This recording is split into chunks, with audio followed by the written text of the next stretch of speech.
Let's proceed with Prashanti, which is narrated, directed, and she's also the anchor herself, Mrs. Nalini Bhat. Let's see her with her true story on Lord Satya Sai Baba this week. Love is my form, truth is my breath, this is my food.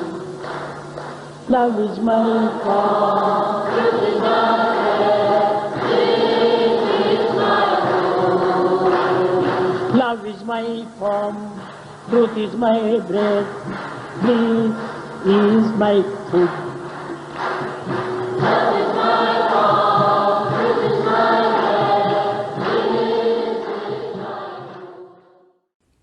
We at Prashanti offer our humblest pranams at the most sacred lotus feet of Bhagwan Shri Satya Sai Baba. Welcome, brothers and sisters. This is Nalini. When the whole universe is his abode, does it matter that Shri Baba did not visit any country other than Africa? Yet the devotees felt pangs of disappointment and pleaded with him, "Swami, when are you coming to our country?" Baba simply smiled and said, "Do I have to travel by plane only?" Besides, he said, "I did not go to Africa. I went to a particular devotee's house who happened to be in Africa, that's all." Let's watch a clip on Shri Baba's visit to Africa in 1968 and a thrilling experience of a devotee. Innocent Mother Ishwarama was very anxious about the trip, afraid that the wild animals would harm Baba. When a devotee consoled her, saying, "It is not true. Besides, nothing would happen to Swami since he is God," Ishwarama said impatiently, "You and I know Swami is God, but do those wild animals know that? Swami may be God to others, but to a mother he is a son first and foremost." On arriving in Africa, Baba was greeted with bhajans sung spontaneously from the yearning hearts of thousands of devotees, which Baba said reminded him of the great devotee Jayadeva's soulful singing. The scene of devotees showering flowers on Baba was truly a feast for the eye. Baba reached Kampala past midnight around 1:30 a.m., but that did not deter the enthusiastic crowds from gathering along the streets, cheering and waving banners. Baba's stay in Africa was filled with miracle cures, manifestations, bhajans and discourses. Professor Kasturi writes, "A person who was stone deaf when he went in came out wonderstruck at the amazing world of sound. A polio-affected boy came prancing outside. A patient who was wheeled into the room of hope walked out while a volunteer pushed the empty wheelchair out of the gate."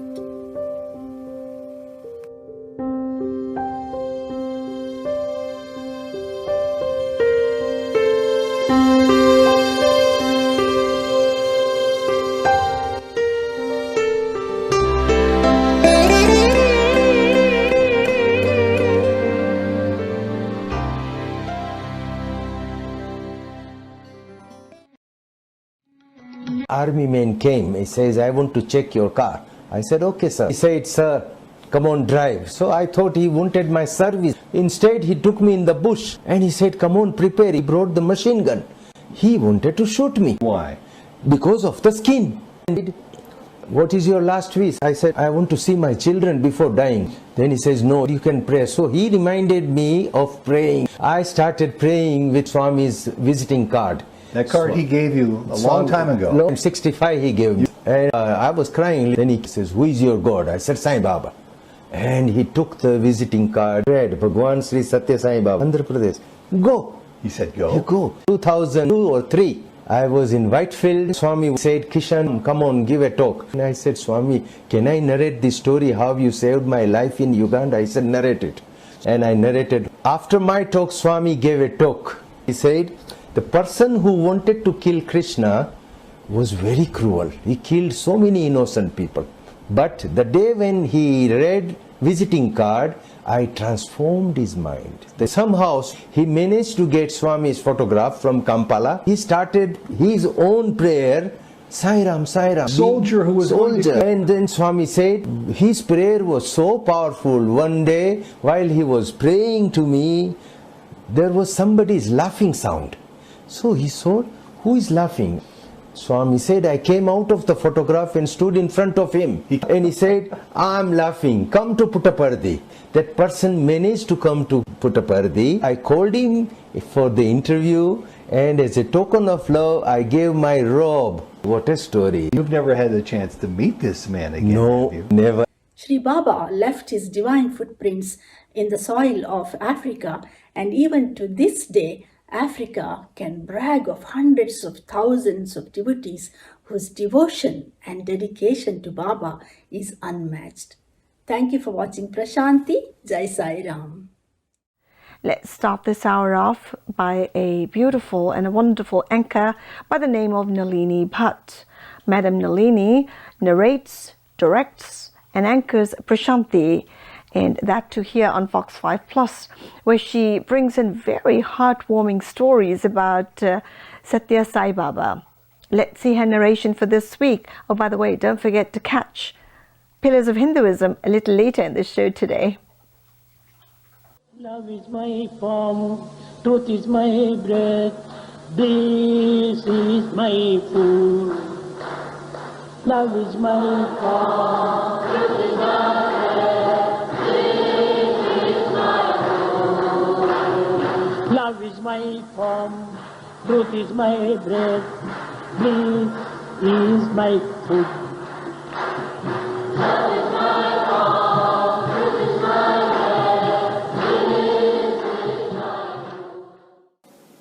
We at Prashanti offer our humblest pranams at the most sacred lotus feet of Bhagavan Shri Satya Sai Baba. Welcome, brothers and sisters. This is Nalini. Previously on Prashanti, we brought you Shri Baba's visit to Africa in 1968. Today, we'll bring you Baba himself narrating in a very nostalgic way his experiences in Africa.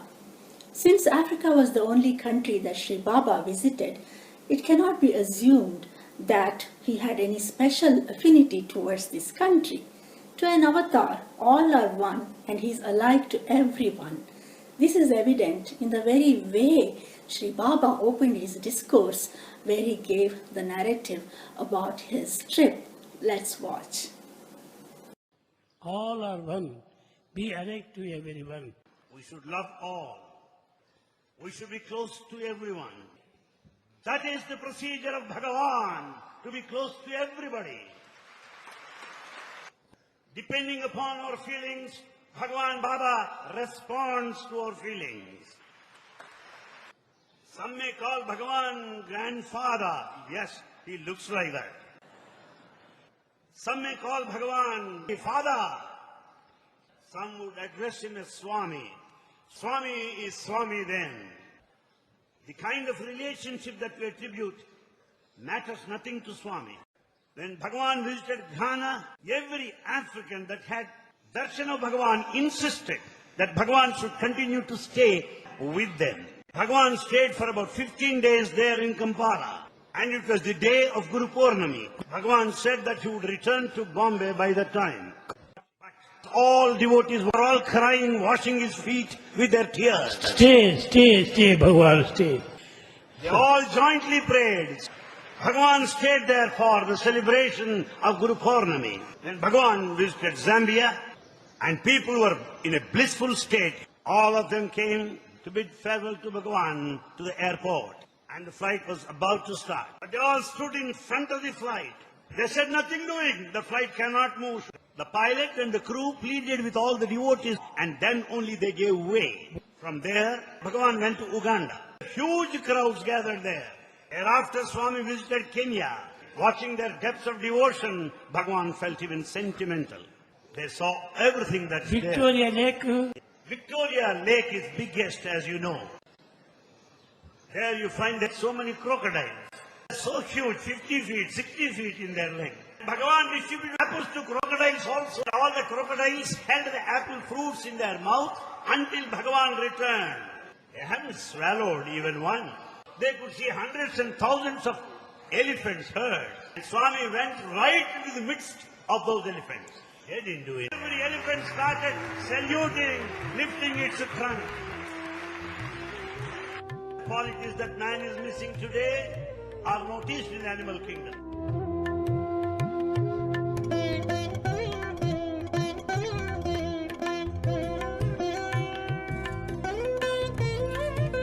The tires of the jeep where Bhagavan sat rolled on the tails of these lions. And each lion picked up its own tail and started kissing because it touched the tire of the jeep of Bhagavan. Bhagavan was not prepared to leave those wild animals that have showered their love.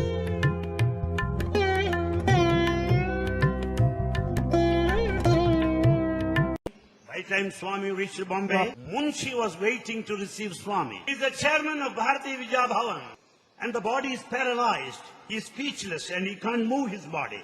The moment Swami landed there, he could lift his hand. Jai Bhagavan. He said, Jai Bhagavan. All were very much surprised there. Munshi was speaking. Munshi was lifting his hand. And he accompanied Swami straight to Bharati Vijaya Bhavan. There the World Conference was held. Satya Sai World Conference. A huge gathering, big crowd assembled there. Munshi spoke excellently there at that meeting. It was Munshi who said, we could not meet God till now. What a blessed day it is. We could see God in front of us today.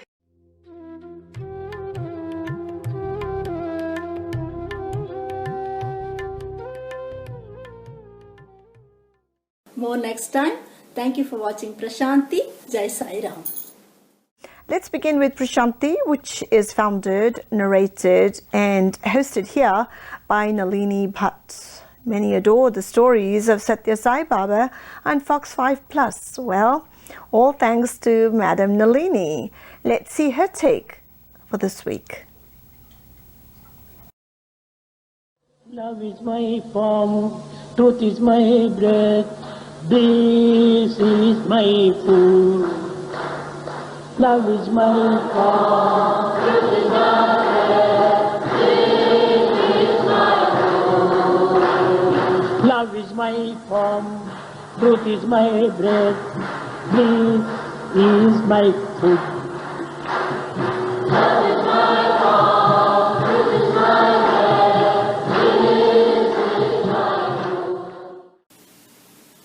We at Prashanti offer our humblest pranams at the most sacred lotus feet of Bhagwan Shri Satya Sai Baba. Welcome brothers and sisters, this is Nalini. Shri Baba took Mahasamadhi and his Aradhana Mahotsavam is on the 24th of April. True, we miss his beatific presence among us, but there is still a way we can experience his soothing persona by going deep inside, right to the very depths of our soul and connecting with him. Shri Baba resides in our hearts, always protecting us, guiding us and guarding us, just like the eyelashes protect the eyes, as he himself used to say. Shri Baba was a Jagat Guru who taught the simplest of truths like love all, serve all, along with the highest spiritual truths. Today on Prashanti, we'll bring you these tools which Baba gave for our transformation. The best way to love God is to love all, serve all. The highest sadhana is to transform love into service. Spirituality Way of life. is a way of life. In spirituality, there is only one subject, love. Love is best subject. If you are forlorn and needy, Bhagavan will come to your rescue. This is widely spreading. Kill this jealousy, this hatred, kill this anger. If the enemy comes, How are you, sir? Sir, good morning, sir. say, when you say so, their heart will change. Develop sacred thoughts, feelings in your heart. Consider love as your life. Control your senses. By exercising sense control, the humanity can transform into the divine. You are angry. Immediately don't go in the your natural It is quality. not human value, it is animal value. That time you think, I am not dog, I am man. Anger is the quality of a dog. Having dog's quality, how can I call myself a human being as a human value? Wavering nature is the quality of a monkey. You cannot call a monkey quality a human quality. Give up that monkey quality. Grow, develop. The true human values are the truth and righteousness. People very close to Swami would be most deluded by his Maya, illusion. One day Swami had given a discourse on mind control, and next day morning, so Swami was kind of, where is my coffee? No, he was a little... This brother who used to live with Bhagwan, he said, Swami, I'll just get it. And as he was walking to the kitchen, the thought that came into his mind was, yesterday only he spoke about sense control. Today he's not able to control his... It's not a joke. That's how God's Maya is. He will make you believe that he is human. To constantly remember that he is divine is the whole challenge of life. He brings the coffee to Swami. Swami doesn't touch the coffee. He steps out of Trai Vrindavan. There are monkeys on all the trees. Swami has grabbed a fistful of peanuts in his hand, and Swami just stretches it wide open. All the monkeys start coming to Swami. The beauty is, all of them are standing in a row. They are eating one, each one takes one and goes away. At the end of it, the peanuts are over, the monkeys are also over. Everybody, this is not the miracle or bunch of the story. Swami looks at this brother and says, I can control monkeys, but I cannot control your monkey mind. Swami describes the mind as a drunken mad monkey bitten by a scorpion. The best way to control is to dedicate it. Swami, you are in charge of my mind. What is the shape of worry? It is mental created fear only. Is worry a solution to a problem? No. Why should you worry? Be happy now. This happiness will keep you that worry far off. Never worry. Take it as God's gift, whatever may happen. There is an interval between two pains. Without a pain, you cannot know the value of a pleasure. Difficulties are also God's gift. For anything, faith is essential. Without faith, you cannot achieve anything. As the breath is important for this body, faith is necessary for the divine path. Without chanting Lord's name, it's not possible to cross this line. As we repeat Lord's name, we should repeat it, chant it selflessly, with a pure heart. Repeat God's name. You may follow in any one of the paths with all the purity. Chanting, service, meditation, friendship, surrender. You should do with all sacred feeling. There's no other easier path in this age of Kali other than Lord's name. What is the purpose of life? Purpose of life is to know one's own self. First put a question yourself. Who am I? Who am I? You are away from that question. Who are you? Where did you come from? What is your name? Who am I? Who am I? In the culture of Bhat, Veda is important. There in Veda he said, let's all grow together. Develop all the things that we have come to know together. Let us live together without any conflict or any fight. It's natural for Bharatiyas to know Veda, but why this boy comes from Italy, the other boy from America? They do know Veda. Second speaker is Canadian. All of them know Veda. So Veda belongs to all countries. It's not restricted to anyone. Veda speaks of human values. Humanity. Get a good name. Be humble and obedient. Bhagavan is ready to give you whatever you want. Bhagavan is ready to sacrifice his life for your sake. Thank you for watching Prashanti. Jai Sai Ram. Let's head off with Prashanti, which is written, directed and hosted by a gorgeous friend of mine, Nalini Bhat. Come on close. Let's see her story for today. Love is my form, truth is my breath, this is my food. Love is my form, truth is my breath, this is my food. Love is my form, truth is my breath, this is my food. Love is my form, truth is my breath, this is my food.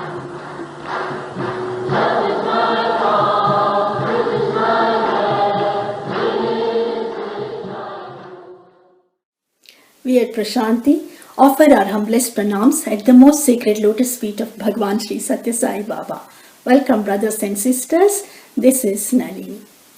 More than the fragrance of the jasmine, more than the champak flowers, more than the butter in the milk, more than the eye of the peacock, more than the light of the bright moon, is the tender love of a mother.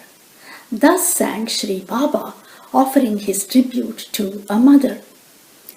May 6, 1972, Ishwarama, the mother of all mothers, Shri Bhagavan Satya Sai Baba, merged into eternity. This day is celebrated as Mother Ishwarama Day. Today's Prashanti is in honor of the mother. Sri Baba said, true to her name, Ishwaramma was the mother of the Lord Ishvara himself. Mr. Kasturi, the biographer, points out, the Lord chose her as his mother not merely as a reward for her past good deeds, but in appreciation of what she was capable of in this life. Sri Baba accorded the highest honor to his mother. As we have seen in Prashanti before, Mother Ishwaramma was the driving force behind all the major undertakings of Sri Baba, like the free hospitals, the free education, the free water supply, and so on. And she was a humble, simple, loving, and caring lady who was very fond of children and also the women who were at the ashram. Mother Ishwaramma's day is also celebrated as Children's Day. Today, among other things, we'll focus on the inauguration of the Anantapur Women's College in 1968, which was inaugurated even before the Men's College at Whitefield, which was done in 1969. This is truly a dream of Mother Ishwaramma solidified into empowering the women through the Women's College. Let's watch. We are at one of the most serene and spiritually uplifting places of Puttaparthi. You can listen to the beautiful chirping of the birds. This place, surrounded by lovely sands, gentle breeze, flowers and trees, is where the divine parents of Bhagwan reside. Mother Ishwaramma is revered and worshipped the world over. It was her sincere prayer to Bhagwan to establish all the social welfare initiatives of Central Trust. When the construction of the Shri Satya Sai General Hospital began, she herself would join the women devotees hauling sand, stone and bricks up to the construction site. She would take the women patients to the hospital. She would be there with them so that they know that there is a mother who cares for them. Swami himself used to come to this shrine every year on Ishwaramma Day. In 2010, Swami personally gave the sari to be adorned on the Divine Mother. On the very last visit of Bhagwan to this shrine, Bhagwan blessed us with these two statues. Swami kept these in his residence for over a month. Swami would say, look at the mother. Doesn't she look beautiful? Swami would go behind her and look at the way her hair is braided and say, see how splendid those earrings look. That was the joy of Bhagwan looking at the Divine Mother. Bhagwan, who is beyond relationships, was telling us how sweet this connection with the Mother should be. This is the first college to be inaugurated by Bhagwan on 22nd July 1968. The college started in a small way with 125 students. Later, on Guru Purnima Day of 1971, the college building was inaugurated in the presence of the then President of India, Shri V.V. Giri. The footage also shows Mother Ishwaramma arriving for the event. Thus came to fruition the dream of Mother Ishwaramma, herself unlettered, a college dedicated to revive and foster the dying roots of traditional values. The declaration which every student has to sign sums up the sentiment. I hereby solemnly pledge to strive incessantly for upholding the highest ideals of moral and spiritual living that I had the privilege of imbibing at Shri Satya Sai Institute of Higher Learning, Anantapur. In gratitude and ever in prayerful devotion to its founder, our Lord Bhagwan Shri Satya Sai Baba, I offer myself in total dedication at his lotus feet for the service of humanity. We at Prashanti offer our pranams and gratitude and love to Mother Ishwaramma. Thank you for watching Prashanti. Jai Sai Ram. Let's kick off with Madam Nalini's Prashanti, whereby she will unfold her true story on Satya Sai Baba. Let's take a look. Love is my form, truth is my breath, this is my food. Love is my form, truth is my breath, this is my food. Love is my form, truth is my breath, Bliss is my food.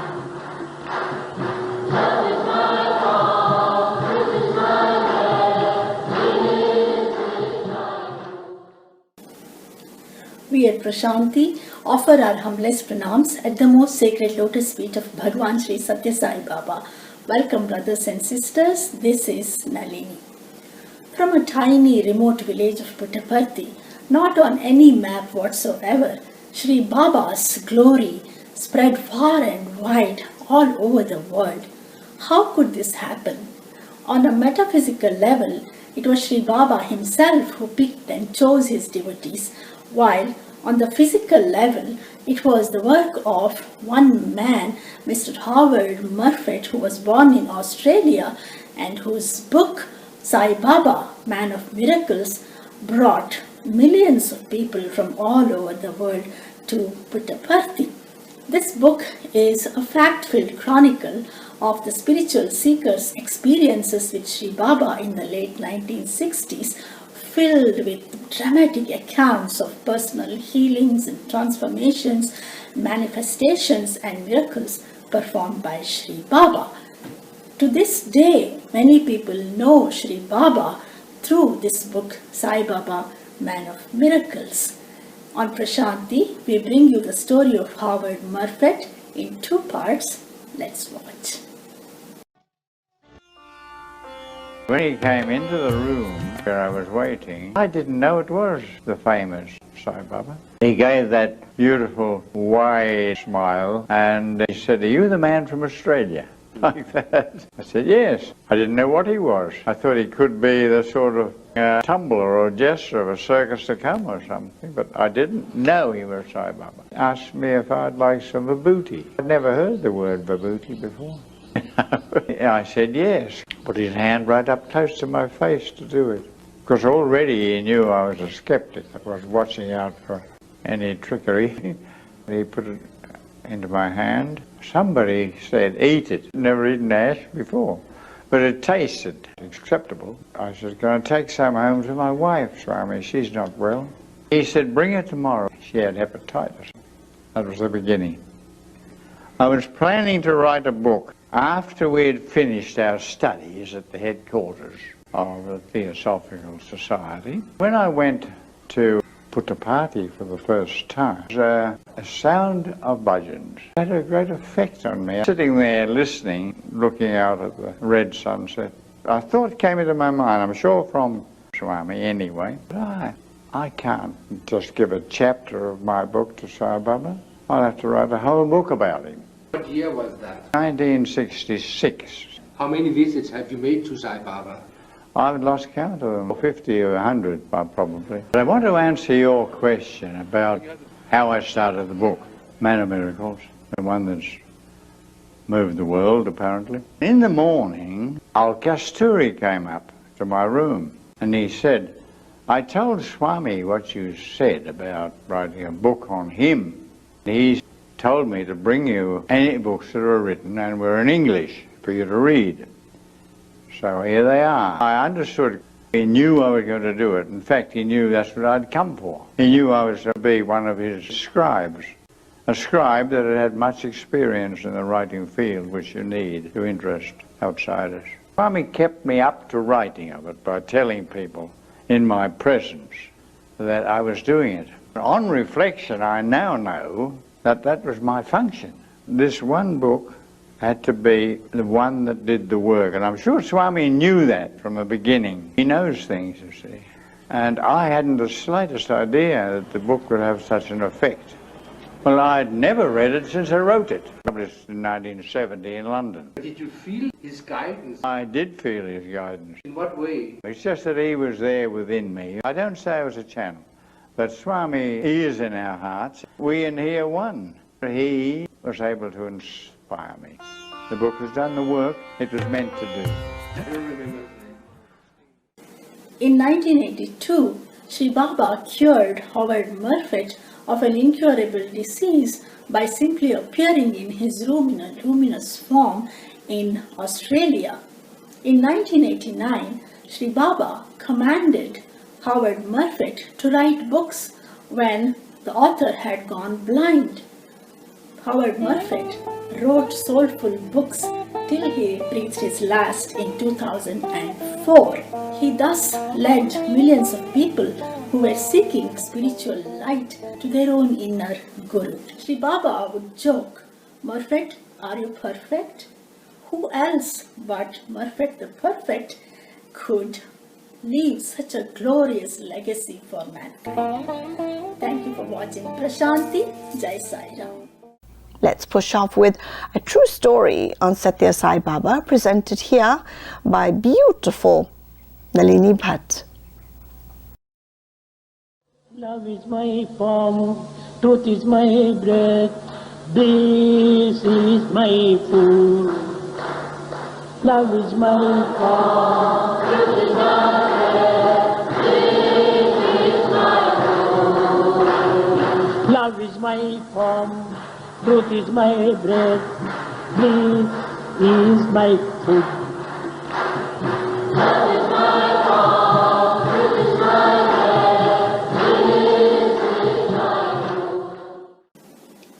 We at Prashanti offer our humblest pranams at the most sacred lotus feet of Bhagwan Shri Satya Sai Baba. Welcome, brothers and sisters. This is Nalini.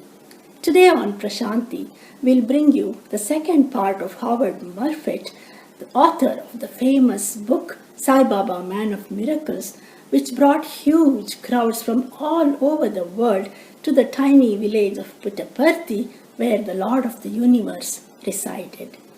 Howard Murphy writes, "After I went back to the West, I came back to Puttaparthi many times, pulled by the strong magnet of Sri Baba's love and the fascination of the one that I decided was the avatar. Sri Baba taught me the meaning of avatar and also the relationship that the avatar has with ordinary human beings in this world." Howard Murphy, recalling his golden moments with Sri Baba, is music to the ears of Sai devotees. Let's hear. Three different types of miracles that I experienced. Transformation, a transmutation of one type of matter into another. That's the most convincing miracle I had because I was still a skeptic. And the other one is a teleport. I'll tell you about those three. Start off with a ring.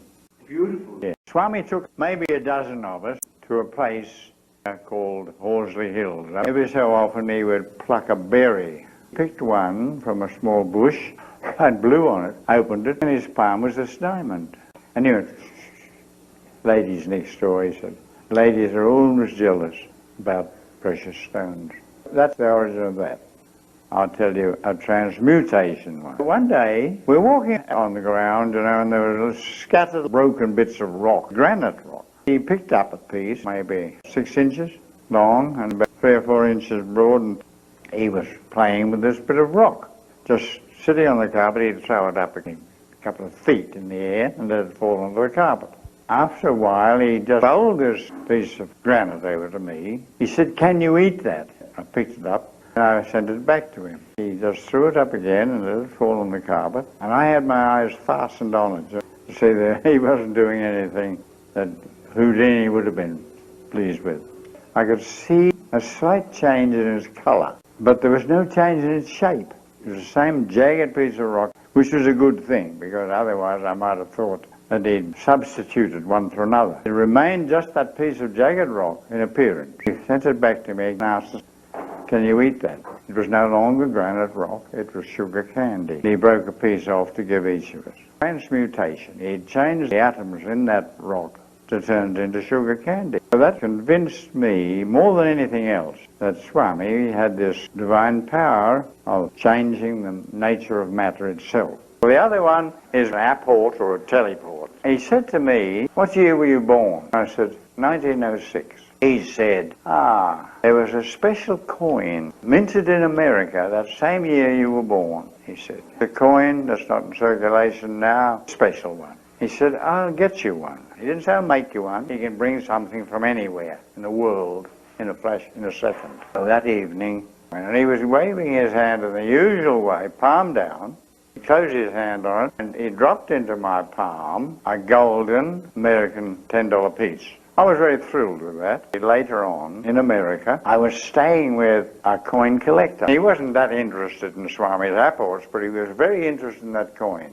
He examined it very carefully, noted all the points of 13 stars and different things on it, little s, hardly visible. That coin was minted in San Francisco in 1906, the year you were born, no doubt about that. And he said, they're very difficult to get. And he wanted to buy mine, but I wouldn't let him. So I was one of the fortunate ones who was there in his days of his leelas, you know. He's everything, really. He's taught me the only happiness is to live according to his spiritual teachings, which he calls the human values. I would call them divine human values. Trying to understand the truth, because as Jesus said, if you know the truth will set you free. That truth is the oneness of all. I feel very happy about it. All I've done is to open a door, Swami's called them through, and I feel I've done something in my little life for God. Howard Murphet merged in Swami in 2004 at the ripe old age of 98. Murphet lived the perfect life of the devotee of Shri Satya Sai Baba. Thank you for watching Prashanti. Jai Sai Ram.